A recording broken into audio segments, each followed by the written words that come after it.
Welcome to the Mike on Much podcast. I'm your host, Mike Veerman. I'm here with my friend and trusted producer, Max Kermit. We also have our pop culture aficionado, Shane Cunningham.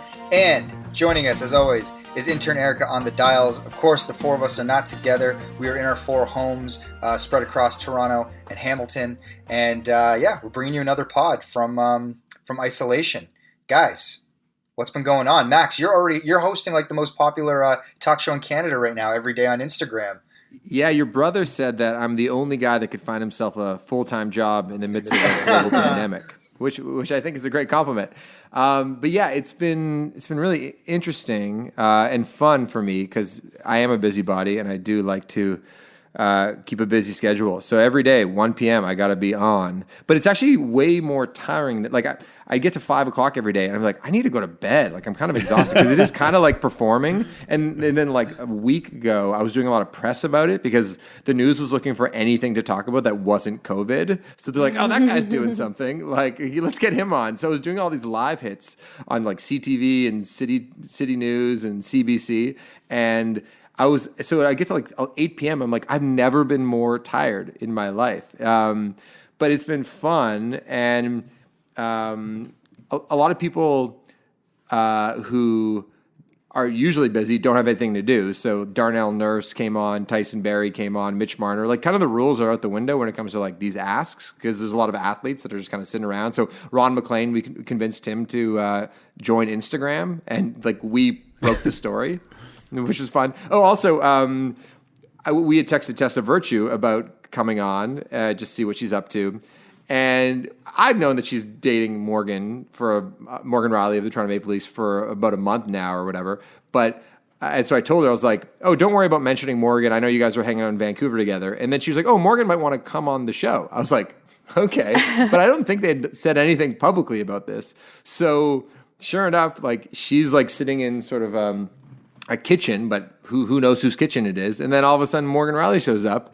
And then that ended up being like a story on Entertainment Tonight, and Chatelaine magazine wrote about it. My dad has Google alerts for Arkells. So it's like, anyway, it was just like a very like funny, bizarre thing to be breaking that news, which was just, I don't know. I feel like, but kudos to Tess and Morgan because they probably didn't want to, I think they're kind of private people, and they didn't want to do some like, ooh, they're walking the red carpet together, like something kind of grandiose. It's like, oh, it's just on like that dude Max's Instagram account during this weird pandemic. That's how we're going to kind of like subtly let people know that we're an item. Anyway, so that's all been exciting for me. Yeah, you're a natural. You're so good. Well, full disclosure, I haven't been seeing a lot of it because, as you guys know, like I'm at home with my kid all day, so it's hard to like break away at 1 o'clock. But because you had me on Saturday, manager Ash was like, "Yeah, call in, you do the thing, and then we'll have you on like through the pod." I'm like, "Great."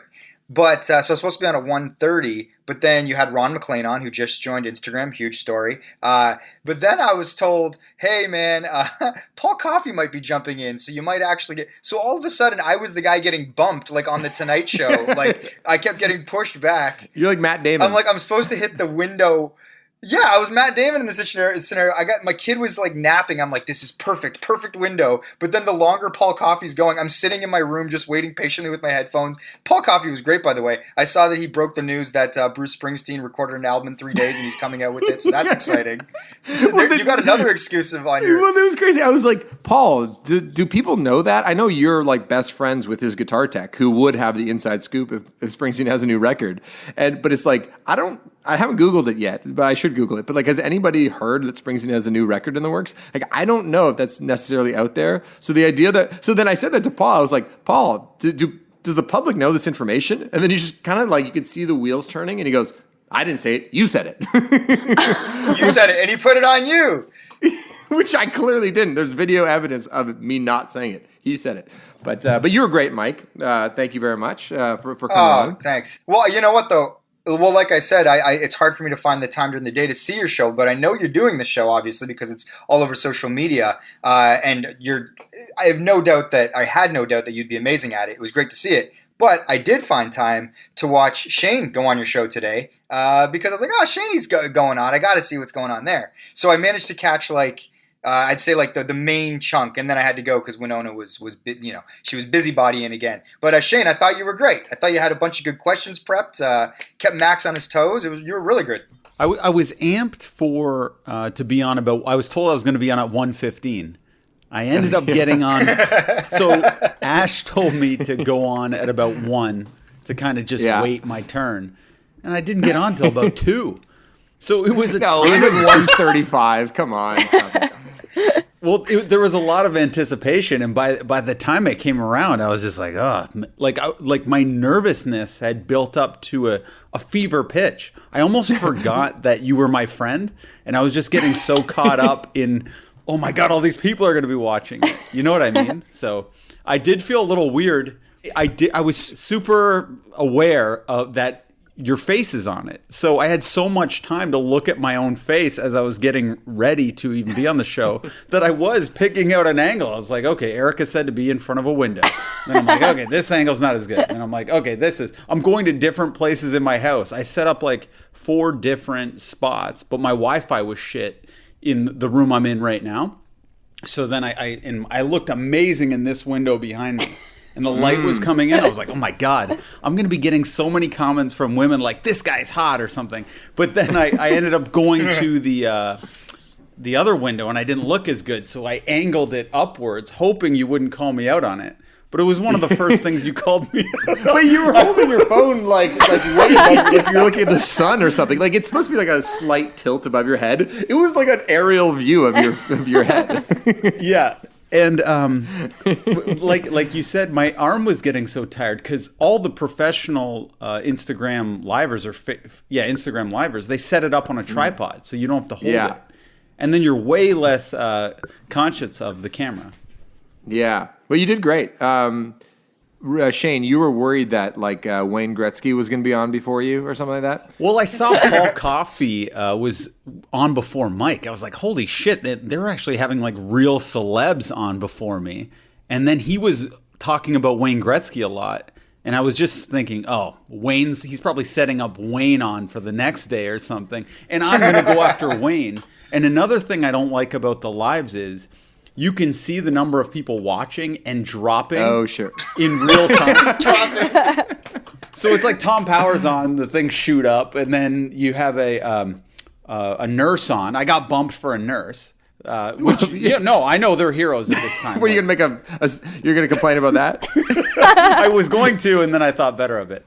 But we had 3 dudes on in a row. It was like myself talking, Aaron Goldstein joined, Tom Power came on. So I wanted to, have some variety in the show.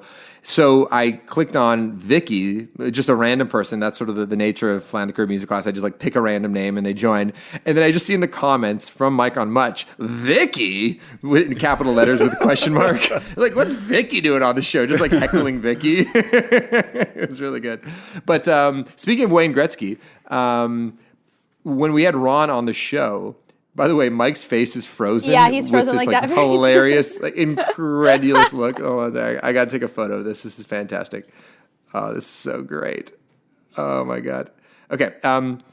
But when Ron came on the show, it was a big win for many reasons. But one of the reasons that he was really worried about how he could work Instagram, and manager Ash had to call him up and walk him through how to set it up and what a live chat even is.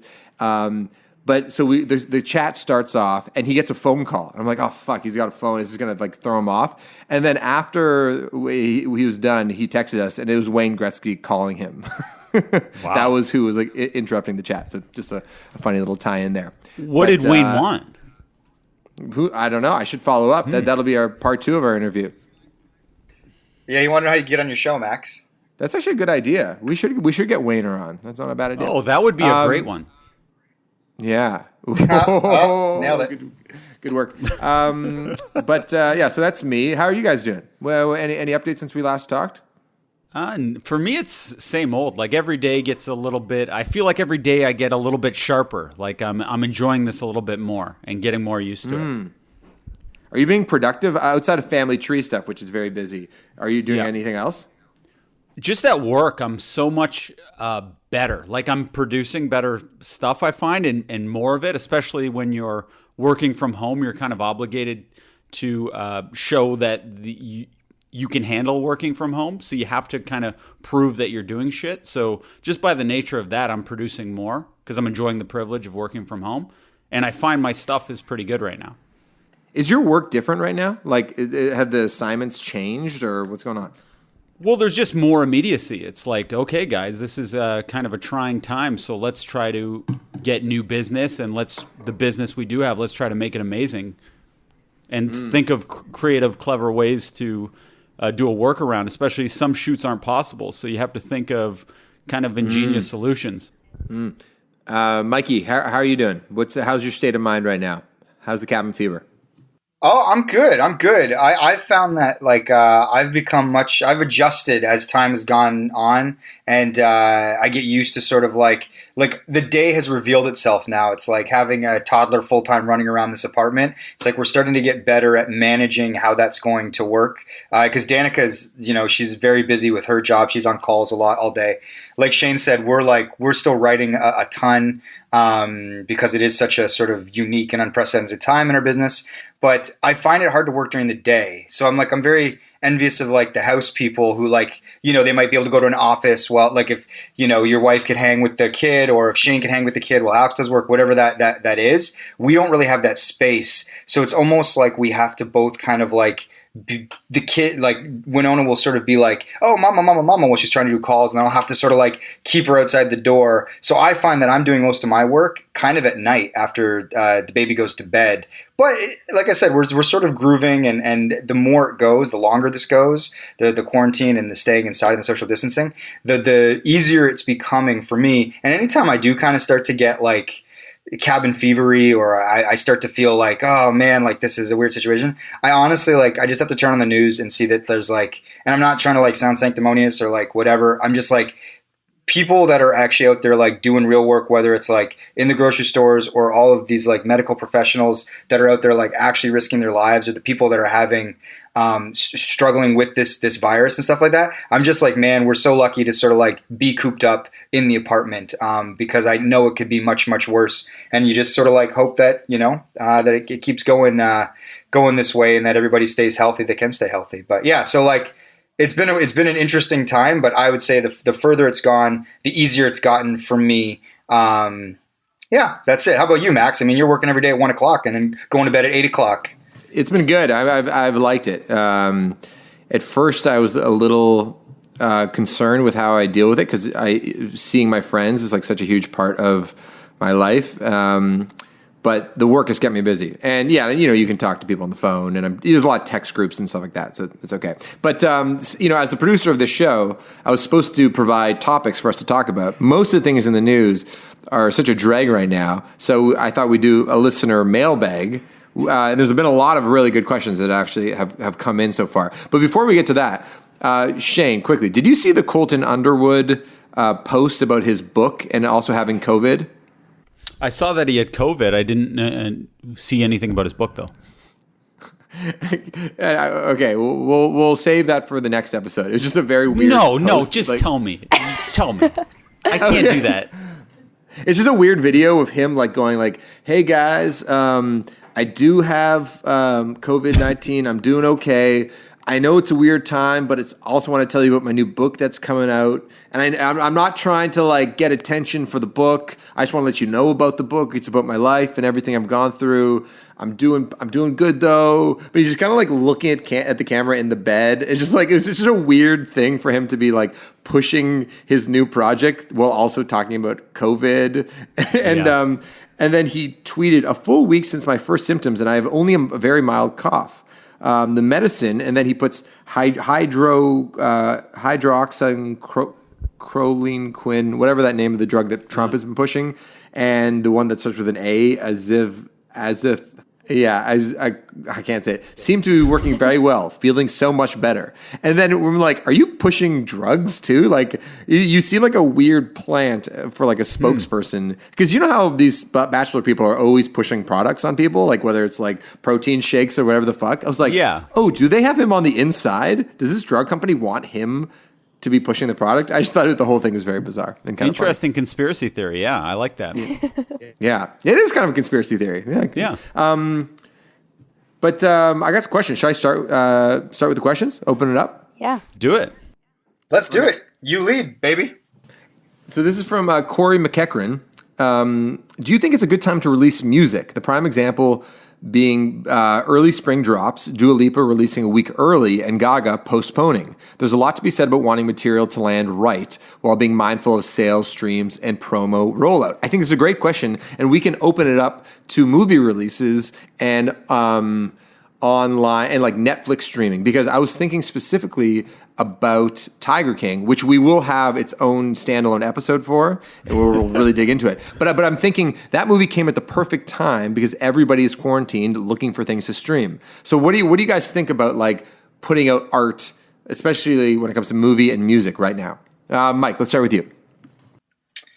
Yeah, I think, there's something to be said for putting like content out for people to consume while they legitimately have nothing else to do. Netflix is a great spot for that. Like, every theater movie is sort of pulling their stuff and pushing the release date because going to the theater is by its very nature, a communal sort of experience. So like Netflix, stuff that you're going to stream anyway, it's like absolutely throw it out there. There's actually a documentary called The Last Dance all about the Chicago Bulls and Michael Jordan that ESPN produced that is supposed to come out, I think in June or July, and everybody's hoping that gets pushed up because everyone's just sitting around. I think it's a multiple part sort of doc series with all this amazing film footage that was shot over the last season. I can't wait for that one. 97, 98 Bulls. Yeah, it's supposed to be amazing, but apparently it's not finished. Otherwise, they should drop it. So there's something to be said for that, including music. I know, Max, you were talking about the Weeknd's record in our Champagne Boys group, which you loved. It's like coming out with it gives the people something to sort of consume and helps them pass the time. If we love art as this great sort of distraction or something that lifts our spirits, especially in low times, then now's the time to release it.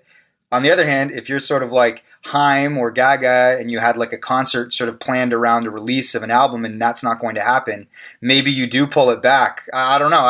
I guess it's up to the artist, but as a consumer, I would say that like the more you can give us, the better, because people are sitting around watching live streams of Chris Martin playing songs on his piano. So it's like if he came out with a new album tomorrow, people would love it. So I'd say do it if you're an artist, but I also understand why you might not, just from a business standpoint, to sort of roll it out properly. And maybe they're worried too, like if they're not famous enough, if they're in that weird level of fame that there's just so much content out right now, it would get buried.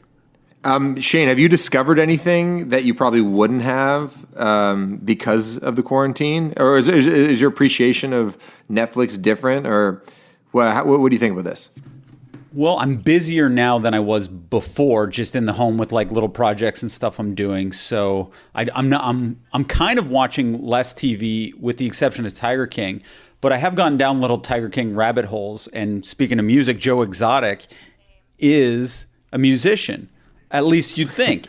And he's got a pretty damn good voice. You'd think. But I was a little suspicious how good his voice was. So I did some research. Joe Exotic isn't singing those songs. I was wondering about that. He hired a fucking professional country singer. And to get as a loophole, if you listen to it, he's quietly singing in unison with him as a not even really a backup singer. He's basically like just kind of whispering the words along with this amazing country singer. I still don't know anything about Tiger King. I know my assignment is to watch it this week so that on the next pod we can discuss it. So I have no context for him also being a singer or something like that. But I'm excited to watch this fucking thing. But the videos are very cheesy, so you're like, oh, I'm going to have a good laugh at Joe's expense here. And then he has this angelic voice, and you're like, what the fuck? This isn't even funny. This is good. Yeah. But now... and I don't think this is a big spoiler alert or anything. It's more like an interesting revelation because they don't reveal it in the doc that it's not him. When it comes to these releases, the people I feel most for, especially in the music world, are people that were kind of about to launch into the touring part of their cycle. Because, like, I think about someone like Harry Styles, for instance, who did an incredible rollout for his record from last year leading into this year. The record came out in the early part of 2020, and he was about to hit the road this spring, and he was doing arenas all around the world. And now that all of that has been postponed, a lot's pushed back either to the fall or into 2021. So it's for those artists that like were having their moment, like maybe the first time Lizzo's headlining big festivals this summer that have been canceled or postponed. Those are the people who are probably feeling it the most. Erica, what do you think? Yeah, I think it's a great idea to release stuff. Like if I didn't have all this time on my hands, I wouldn't have listened to that Dua Lipa album, but I did, and it's great. And it's all everyone's talking about on my socials. Everyone's popping off about this Dua Lipa album. It is strange though, right? Because I guess you want to drop an album that, I don't know, correct me if I'm wrong, Max, that like sort of aligns with a timeline that you can tour it like relatively soon after it drops. So perhaps that might be the only like wrench in all of this. Like, has she announced tour dates? Is she planning on touring? She had announced some tour dates. I'm not sure if they've been postponed yet. So, but it seems like in the Dua Lipa context, it's actually good because I think more people have time on their hands to like be talking about a new album release. But so I think she's benefiting from it. But yeah, when it comes to the tour, I'm not exactly sure how that'll be affected. Okay, next one. This is actually an interesting one. There's been a couple of variations of this question. This is from Kiana, Pod fan, Arkells fan. She's actually shouts to her because she invented the March Madness bracket, the Arkells with all the Arkells songs on it, which has been very popular. Yeah, she's very good. So she goes, there's been talk the NBA could come back in multiple ways. One of the various ideas floated has been to play in Vegas under one roof, similar to the Summer League, or playing in non-NBA cities that have lesser health risks. Curious on the gang's thoughts. And there's another version of this with the NHL, but like, you know, if everybody can get tested, do we go to one place and start playing games there? Mike, I'm sure you've thought about this. What do you think? Yeah, Brian Windhorst of ESPN actually wrote a really interesting piece. So the Chinese Basketball League has been dealing with this. They've tried to restart a couple times by doing sort of like a remote area where the league all stays and then everyone gets tested. Sort of like it's called like a bubble. Jeremy Lin's actually back there and they're trying to get restarted, but there has been issues and they can't guarantee everybody's health. But the thing that Windhorst wrote about sort of as like some of these proposals was the idea of like going to the Bahamas, somewhere where there's like a super low COVID-19 rate, and then basically putting everyone in something like Atlantis and then putting a basketball court in a ballroom, and then basically you just have like 500 people living in this hotel and they never sort of leave and you can guarantee their health, and then you play out like I guess 2 months worth of playoffs, and then that's how it would work in theory. Now listen, like back to the whole thing we said about great content from Netflix or artists putting out music, like as we're all sitting around and waiting for the world to restart, would it be great to have basketball or some sort of sport as a distraction? Absolutely. Would it be a lot to ask of these guys to like either leave their families? Are they able to bring their families with them? What if you're LeBron and you have, you know, your 3 kids at home and your wife? Do you leave them in LA and then go live in the Bahamas for 2 months to do the playoffs? Like, it's just, I think there's a human element to it that I don't know if they can figure out, and I don't know if they can guarantee people's safety. But in theory, it seems like it could work, this sort of bubble theory. I don't know how practical it is or the emotional toll it would take on dudes. So I don't know if it's actually plausible, but we can dream. Shane? Yeah, none of it has 0 cases. That'd be fun if they went to none of it. Oh, Yeah. None of it. Yeah. I thought you were saying like none of it as like you said, like it was the cities or something that you were like none of it has 0 cases. I'm like That's what I thought he said. Like I'm not having none of it. They can't do this idea. Oh, no. Well, wouldn't that be so cool if all of a sudden there was just this huge influx in NBA superstars and none of it? That'd be cool. Yeah, it'd be amazing. That would be an amazing Netflix documentary, I think.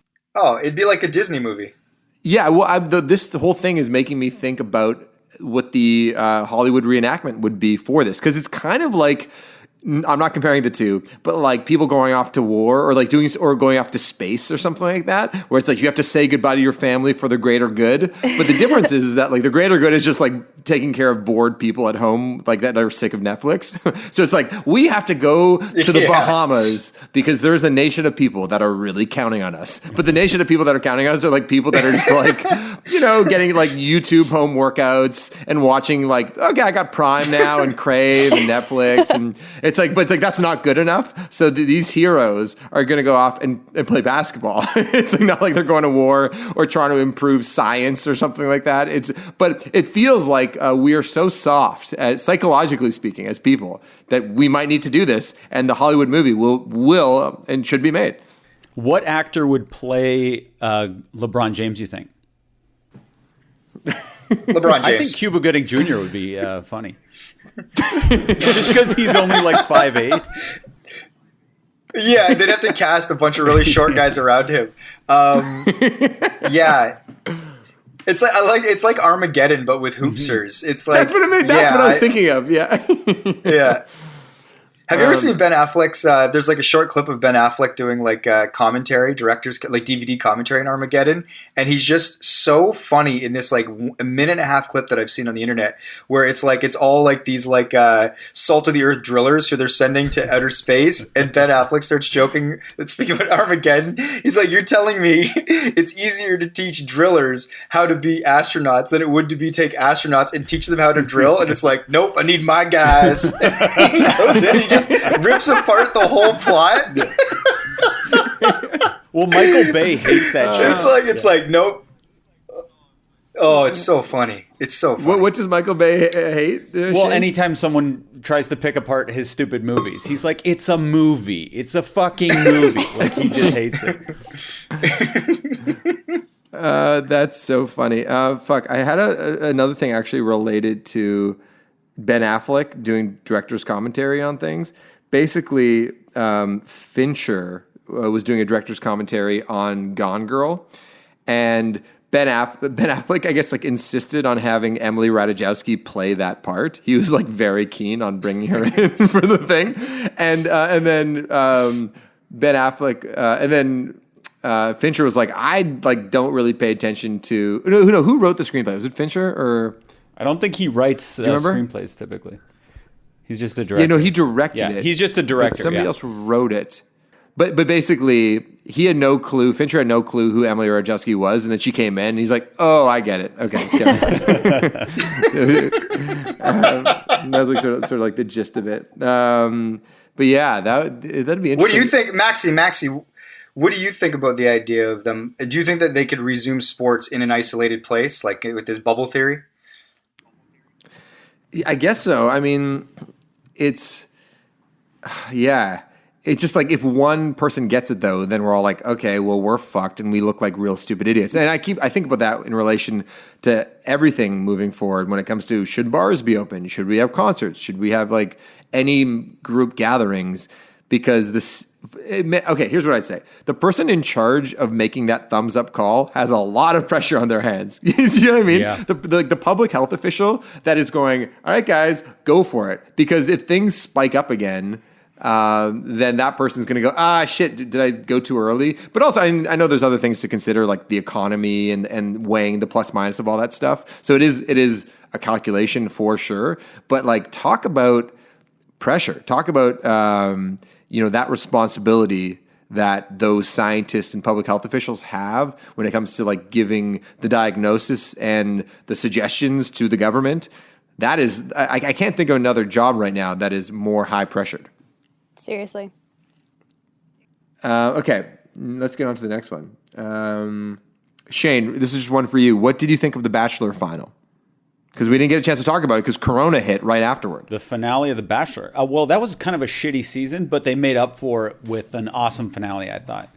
Like, that was... incredible finale. Like, yeah, weren't you just so into it? Oh, my God. Amazing television. And who did you want him to end up with, Max? I wanted him to end up with Madison, but I was just so shocked by his mother's behavior because has there ever been a 180 like that where... everybody loved Pete's family so much. They seemed to be so well-adjusted, so loving, so down to earth. And then the mom is the craziest mom I've ever seen, right? Yeah. Like, she was insane. Mm-hmm. Like, in the fact that she could not contain herself and that she kept on just, like, calling Madison just like you're not good enough for my son and screw you. And Pete's like, can you stop it, Mom? And she's like, you're going to be wrong. And she starts making fun of her own son. The only person she seemed to like was Hannah Ann. Oh, the producers did such a good job. Like the fact that they did the little picture-in-picture in the bottom left hand of the screen kept the camera rolling on the mom, unbeknownst to her, and just edit her reaction in the audience as part of the show was genius. Like that, I've never seen anything so like that good. before. But were you a fan of Hannah?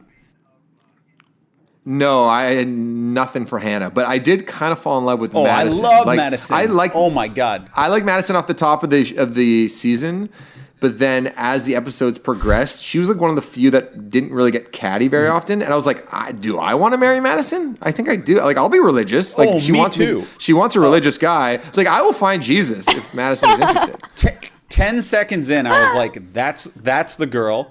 And she was so nice. I was like, she's the virgin too. I just knew it. I told Alex. And Hey, yo, do we follow Madison on Mike on Much's Instagram? Probably. Because I think one of you guys followed Well, her. sometimes I have a couple of Coors Edges and start following people. Because what happened was so we follow Vanessa Grimaldi, who was I guess a former Bachelor person, who Shane and I saw just for laughs. So I'm like, I get why we follow her because we hung out with her that one time. So then she posted a thing where she's like, "Happy birthday, Madison," or whatever. And then I'm like, all right, I'll see this person, Madison. And then I click, and it's like, you're following this Madison person, and I'm like, this is hilarious. the Mike on Much account like the burner account Well, no. for you guys? I don't know. Yes man. and no. But I do it for a reason. And because sometimes Madison will go live, right? And what I've noticed is when people are live, they like responding to people with blue check marks. And Mike on Much has a blue check mark. So I'm more likely to elicit a response from the Mike on Much account than the Shaney What Boy is your 69. burning question? Like, what are you dying to know on her live streams? Well, she was having little contests. She was like, "Hey guys, I'm bored. I want to send personalized messages out to some of my fans." And I was like, "Pick me, Madison." And I was in her comment section and on her lives. But when you do Shaney Boy 69, it just seems like such a joke account. Maybe if I had a normal name, I would use my own account. But I found, like, for instance, I was trying to get Aaron Carter's attention for a bit, and he wouldn't respond to Shaney Boy, but he responded right away to Mike on Much. He's like, "Who's this blue check mark?" And I was able to have a conversation. So it's a good little workaround. This is very smart. Yeah. Hey, Shane, what would you say to Madison if you ever met her in person? I love you. No, no. I would honestly challenge her to one-on-one because she looked like an amazing basketball player when she was showing Pete some of her skills. Like, she is fucking good, man. Like, her dad is a coach for Auburn basketball team. I know, and she's on the team. Mm-hmm. But yeah, do you think I'd be able to beat her one-on-one? Yeah, she looks short. Good question. Yeah, I don't know. She looked pretty good. Interesting. What about you, Max? What would you say to her? What would I say to her? Oh my God, you should get her on a live. Oh no, I don't think. I feel like that's a good idea though. I should reach out. That would be amazing. You would go viral. You know who I probably have a more realistic chance of getting, like Kevin Wendt on or something like that, because he's like a local Toronto guy. Maybe Vanessa Grimaldi. Maybe she'd do it. I don't know. She has 1 million followers. But like Madison, I think would be a little tough. But I'm into that idea. Yeah. What would I say to her? I'd say like, never been into Jesus, but willing to give it a try. That's probably what I'd say. She's dating someone now, eh? She's dating someone from Bachelor Nation. Who? Come on. Who? Yeah, who's the guy? He has like terrible vocal fry. He's kind of like he almost reminds me of that old the swimmer who everyone thought was hot back in the Olympics. Oh, Michael Lochte? Yes, Or Ryan Lochte. Yeah, Ryan Lochte. But she's dating a guy like that from Batch Nation. I hate him. Oh, sorry. Okay, we'll leave Bachelor but one more question. Shane. Yeah. Have you seen Hannah and Tyler are back at it? Yeah, like they're quarantined in together. Have you seen this? Yes, I've been following their TikToks. That's amazing. I know. Does that make you happy? I wasn't the biggest Hannah fan. I'm happy that Tyler's happy, but I honestly think he could do better. Yeah, he was with Gigi Hadid. Well, yeah. Mm-hmm. Yeah. I know. But they have chemistry. They do have chemistry. It's true. Okay, I am happy. We're done with that. No more. Okay, here's a question. It's from Julie T. And I'm going to flip this question a little bit. So the question is, what is one thing your parents still nag you about? And B, do you think you'll do the same to your kids? And I know Mike's parents are not with us anymore, but like, but the question I think, which is interesting, which I kind of want to make up now is, are there things that you do to your kids, Mike and Shane specifically, that you go, oh, my mom totally did that, or my dad totally did that? Do you catch yourself like doing shit that you would have hated as a kid? I guess you have babies now, so it's like not quite there, but like, do you know what I'm kind of getting at? I guess, but yeah, it's a good question. Sure. Mike, you go first because it's hard with a 2-year-old to think of stuff like that. I guess this question doesn't make any sense because they can barely talk, right? Yeah, you shit your diaper again. I should have prepped these questions better. Sorry, guys, that was so stupid. Terrible question. No, it's okay, good. I'm going to. We'll leave that in only to show my ineptitude as a producer. There's a lot of Tiger King questions. Like, honestly, 3/4 of these fucking questions are about Tiger King. So, Mike, you have to watch it, like, bang through them in the next 2 days, and we'll do it later this week. I'll watch episode 1 once we get off this pod. No, you won't be able to stop. You'll probably watch 5 in a row. Yeah, it's true. How many favorite Tarantino movie? Is it like 10? Who do you... 7 episodes. Okay. Favorite Tarantino film? That's a good question. Shani, you want to take that first? Yeah, well, that's a tricky one because no one's going to say Pulp Fiction just because that's like the Justin Timberlake of his movies. I was going to say that. You'd have to go with Pulp Fiction. But for you, that's an obscure art film, Erica. Yes, but it's probably the only one I've ever seen. So. Oh, okay. Yeah, I'll say Pulp Fiction, and then I guess Jackie Brown would be my backup one. Wow, Jackie Brown. What about you? Shit. I mean, Pulp Fiction is like, man, that's a classic. Like you said, it is sort of the Timberlake of the group. I love Inglourious Bastards. I really love that one. And Once Upon a Time in Hollywood has a lot of recency bias. Like, I probably enjoyed that the most, and I've watched it most recently, obviously. It's hard, man. Reservoir Dogs was like a huge movie when I was a kid. Like, that was like, we all loved that movie. It was such like the dialogue and sort of everything about it and the way the story worked. Oh man, you know what? I'll go with recency bias and say Once Upon a Time in Hollywood, just to be different. Wow. But it's probably Pulp Fiction. But I would say Hollywood's definitely second. And I think the second best for me is Inglourious Bastards. Yeah, it's a great one. I love that one. Maxie?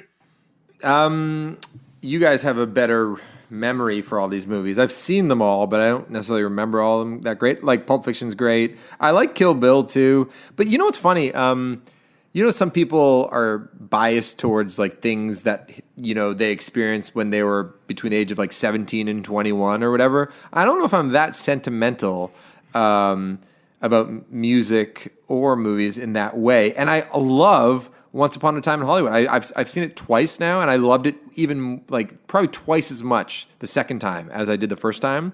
And I was thinking about the most recent season of Curb Your Enthusiasm, and maybe I'm forgetting how good some of those earlier seasons was, but like it was honestly one of the most enjoyable seasons of Curb. It's like it's up there. It's like is that my favorite season of Curb Your Enthusiasm? Like, maybe it is. Like, some of the bits in there are so good.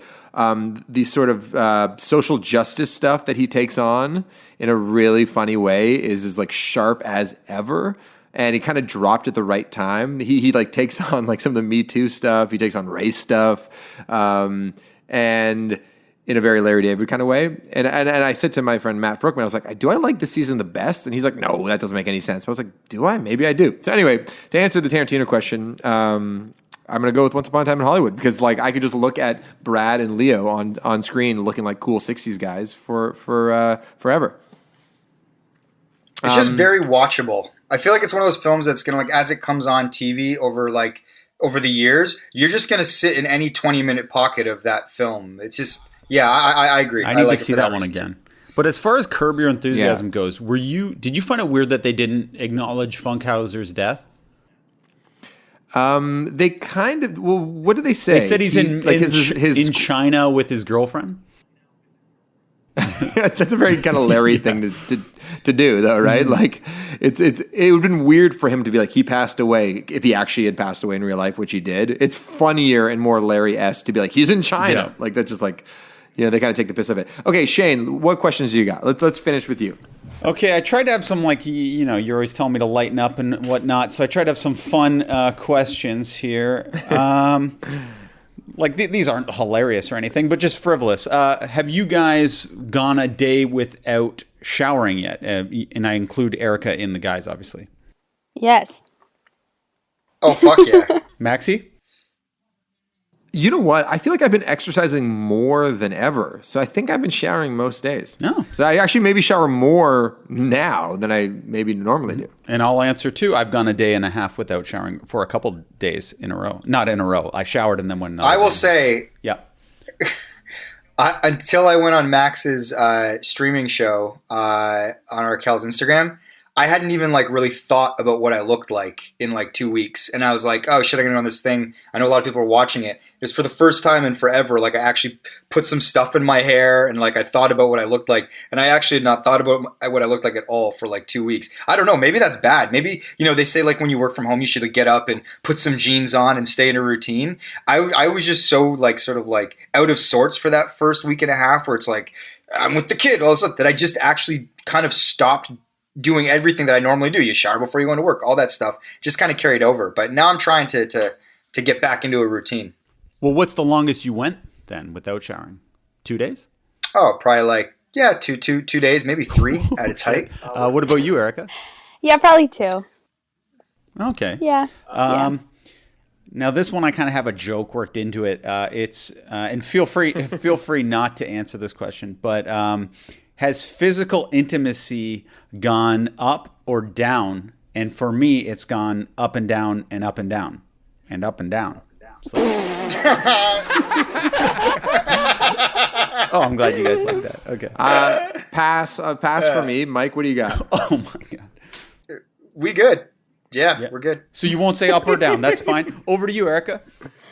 Okay, well, you guys, quarantine's a weird thing when you have a boyfriend that you don't live with because... Has he been sneaking over? No, he's taking this whole... Any Romeo and Juliet stuff going on? No, the closest thing would be I'm writing him letters, love letters, and I send them in the mail every day. What about FaceTime? Aw. We FaceTime like multiple times a day, but we've never been freaky on FaceTime, if that's the question. I was going to say FaceTime intimacy, but yeah, if you want to go there. No. Yeah, no. Not really. Freaky on FaceTime's a better way to phrase it. I like alliteration. Yeah, dating is a weird thing, and like my roommates are both single too, and they're just, yearning for a companion, and it's all it's a weird time. Okay, I have 3 more questions. Okay, so this one's a bit of a Larry David inspired question. What is one obligation that COVID has gotten you out of that maybe you enjoy? This is a great question. I might even have to ask Ash. Ash, what's one thing that COVID has got me out of? Yeah, got Ash out of a lot of emails, which is really good. Mike, do you have anything stand out to you? I don't think so, man. I'm trying to there's not a lot of things in my day-to-day life that I didn't want to do. I kind of did everything I wanted to do. So anything that's been disrupted was kind of like I'm bummed out about because I was kind of everything was going great. So I can't think of anything in particular. I'm like, oh, I was supposed to go to that dinner and now I don't have to go to that dinner. Or like I liked going into the office, Yeah. So for me, it's like not like there's anything that is like that's been like, well, that's a relief. If anything, I'm just like, yeah, this is fucked. Actually, I do have one thing that that comes to mind. We're basically there was someone trying to get in touch, and it was something we couldn't do, and I was trying to kind of put it aside, and then COVID happened, and I was like, thank God COVID's here, so I won't have to deal with this person who's wanting me to do this thing I can't do. I just can't do it, and you hope that people like pick up on a hint. But anyway, sure enough, I'm getting calls about this every day. And I kind of want to pick up the phone and go, do you know we're living in a pandemic right now? Like, first of all, you haven't picked up a fucking hint. Second of all, we're in a pandemic. And so that'd be my Larry David-esque response, nice. I think, to this Thank thing. God Yeah. COVID's here needs to be the title of this episode. Totally out of context, just the title. Shaney, what about you? For me, it was there was a show called Ham and Diggs. It was supposed to be a live show coming up in April, And I was Oh, I yeah. was sweating it so large. Like, in fact, I took Thursday and Friday off kind of the night you guys had the Nick Nurse thing. I had the following Thursday and Friday off because I was supposed to be writing with J.R. Diggs. He's the Diggs to my Ham.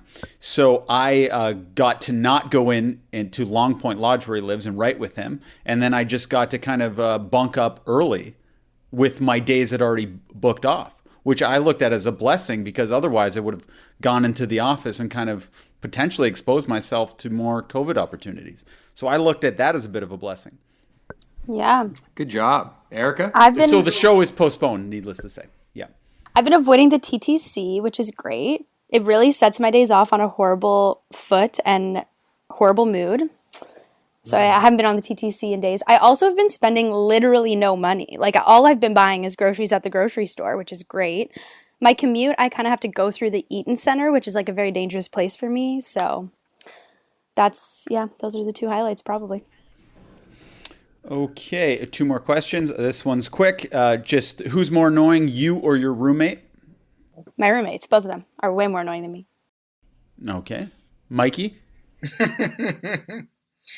Me, I've been the annoying one. I will say, I will take this opportunity to say, Danica's been amazing since day one of this whole thing, and I've been the one that's sort of like, in my head a lot, and I need to talk through things a lot, so I feel like I'm talking a lot, and it's like, I feel like she's been nothing but a saint to like, listen, she knew what she was getting into and she married me. But this is really sort of like put to the test the idea that like I'm someone that needs to sort of like continually discuss things and talk about different outcomes and scenarios. And she's been amazing at sort of like taking those things in and then and sort of like being there. So I've definitely 100% probably been the more annoying roommate. Oh, who would have thunk it? Maxi Boy. Definitely me. Any charm that I might have no longer exists. You save it for the lives, right? Yeah, I save it for the 1 hour a day. Yeah. What about you, Shane?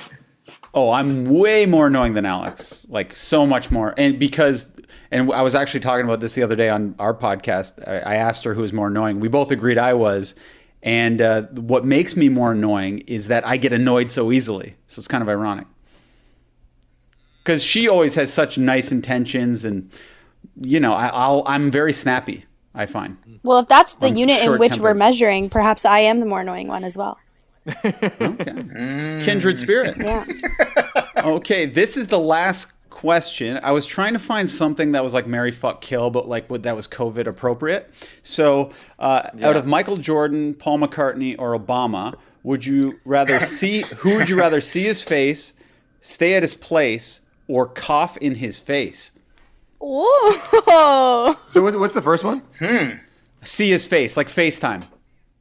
The second one, stay at his place. And the third one is cough in his face. So that would be like the death equivalent. So what are the three again? Jordan, Obama, and Paul McCartney. Ooh. Okay, I got it. Okay. I want to stay at Obama's place because he would have really great stories, obviously. I would want to cough in Jordan's face because I think Jordan's a little younger and he could probably deal with any possible viruses better than McCartney because, getting a FaceTime with McCartney would be amazing. And he's older, so he's a little more susceptible to the sickness. So, sorry, Jordan, but that's the way it's got to go. All right. Mikey. I would stay at McCartney's place because I would love to hear his stories and spend the evening, talking about anything he wanted to talk about. I would want to see Obama's face because I think he's interesting. And for Max's reason, I'll say I would cough in Jordan's face. He's, a 6'6" body of an Adonis. Even though he's probably 50 now, he's probably, he can probably handle it. He's younger than Obama and Paul and can maybe handle getting the virus. But so like in your marry, fuck, kill, unfortunately, Jordan would be my kill position. Okay, I'm gonna look up their ages while Erica answers. Let me guess actually their ages. Okay, I'm going to say, before you get to Erica, I'm going to say... I want to guess too. Okay. Obama is 50... I think Obama and Jordan are around the same age, both in the early 50s, McCartney's like 70. He was born in 44. So he's 76 or something, I want to say. And okay, I know Jordan's born in 63. I know that. And I don't know how I know that, but I'm pretty sure that's right. So whatever the math is there. And Obama, I think Obama's 61, born in 61. Oh, okay. No, he's born in 63 too. So I think they're the same age. Okay. Does anyone else want to guess? Well, no, if he's got the year they were born, I was just doing the Jordan math based on the fact that I think he was 40 in 2003 because I remember seeing him play with the Wizards against the Raptors at the ACC. I saw Jordan in his last year. So I was like, I know he's 40 in 2003. Is that correct? I don't know. I can't do all this math here, guys. I he said would be I'm 57. Googling it. Ages. I didn't say I'm the human calculator. What did you say, Erica? So he would be 57 now. Who? Jordan. Jordan is 57. Obama is not 57. How old do we think Obama is? 55. 58. Obama's 58. Okay, and how old do we think Sir Paul McCartney is? I'm going to say that Paul McCartney is 79. Nope. Damn. Anyone else? I think he was born in 42 because I hate just... He was 42 because Lennon is 40. I don't Is like Lennon- doing it from birth dates. Sorry, yeah. What? How old is he? 77. Oh, nice. I think I 76. Yeah. Oh, okay, so Erica, who did you say? Well, I would stay at Obama's place because he seems the most nicest. I would FaceTime with Paul McCartney because he could sing you some songs, and then I would unfortunately cough in Jordan's face. I just know the least about him. And yeah, same. He's young. He'll be fine. Okay, so for me, so MJ and Obama, they're pretty much the same age, right? And so I know Obama, he smokes a little bit, but Jordan, he smokes cigars. And one cigar is like 10 cigarettes. And I would much rather hang with MJ. I also feel like Obama would be better with healthcare. So I'm going to cough in Obama's face. Okay. I'm going to do a FaceTime with Paul McCartney, and I'm going to stay with MJ, and we're just going to play basketball. Like, he's very competitive. I'm very competitive. We're going to play card games, board games, video games, basketball. Like, it'll be awesome. Hey, by the way, Obama's competitive too. By the way, he's like the president of the United States of America. Like he's a crazy competitor. But yeah, sorry, Mike. Go ahead. No worries. My question for Shane, and I don't want to burst the sort of fantasy you have of hanging out with Jordan, but he's notoriously kind of a prickly personality. Like Obama and McCartney are known as people that like bring people together. They put you at ease. Mm-hmm. They're sort of really good at being famous people that make people feel good about themselves. Yeah. Jordan is sort of like everything you've read about him is the opposite. Are you sure you would get along with him if you stayed at his place? I'm a little prickly too, man. Ask my wife.